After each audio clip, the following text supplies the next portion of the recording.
শীতের সকালে গুড়ের বা চিনির পাটিসাপটা পিঠা আমি যেভাবে তৈরি করি সেটাই আপনাদের সাথে শেয়ার করলাম। তো প্রথমে একটা বাটি নিয়ে নিচ্ছি এবং বাটিতে আমি 1 বাটি শুকনো চালের গুঁড়ো দিয়ে দিলাম এবং অনেকক্ষণ ধরে পিঠাটাকে সফট থাকার জন্য 1 বাটি ময়দা দিয়ে দিচ্ছি।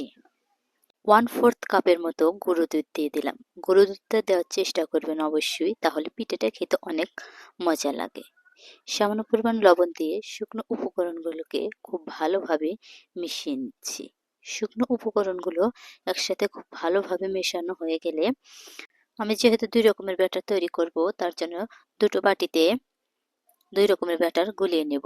তো এই বাটিটাতে আমি সামান্য পরিমাণ শুকনো উপকরণ উঠিয়ে নিচ্ছি এবং এটাতে আমি চিনি দিয়ে ব্যাটার তৈরি করব, তাই 1.5 কাপের মতো চিনি দিয়ে দিচ্ছি। এবার এই বাটিটাকে আমি সাইডে সরিয়ে রাখছি।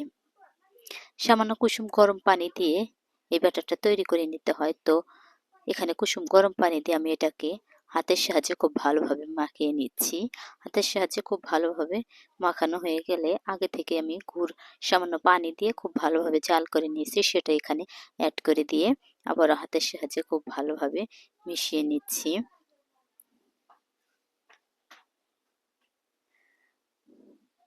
দেখে আশা করি বুঝতেই পারছেন ব্যাটারের ঘনত্ব। ব্যাটারটা চামচের গায়ে সামান্য পরিমাণ লেগে থাকবে।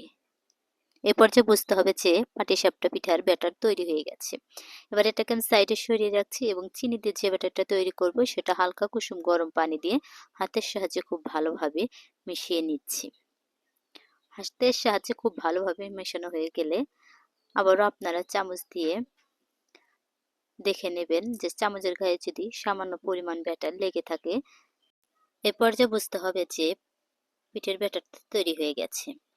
তো আমি 2 রকমের ব্যাটার তৈরি করে নিয়েছি। এবার এই ব্যাটারটাকে আমি সাইডে সরিয়ে রাখবো এবং 10 মিনিটের জন্য রেস্টে রেখে দেবো। এবার 1 লিটার দুধ নিয়ে নিয়েছি এবং সেই দুধে আমি 1 বাটির মতো চিনি দিয়ে দিলাম এবং সামান্য পরিমাণ চালের গুঁড়োকে ভেজে পানির ভিতর গুলিয়ে এটাকে দিয়ে দেব এবং এটাকে অনবরত নাড়াচাড়া করতে থাকবো যতক্ষণ না পর্যন্ত এটা শক্ত হয়ে যায়, ততক্ষণ পর্যন্ত এটাকে নেড়ে এটা নামিয়ে নেব এবং একটা তাওয়া নিয়ে নিচ্ছি এবং সেটাতে সামান্য পরিমাণ ঘি দিয়ে চারপাশে খুব ভালোভাবে ছড়িয়ে দিলাম এবং চারপাশে লাগানো হয়ে গেলে 1 চামচের মতো ব্যাটার দিয়ে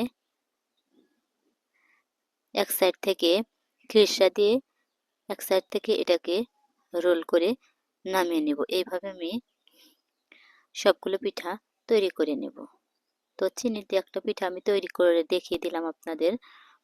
এভাবে আপনারাও খুব সহজে তৈরি করে নিতে পারবেন পাটিসাপটা পিঠা। তো আমি গুড় দিয়েও আর একটা পিঠা আপনাদের তৈরি করে দেখিয়ে দিচ্ছি।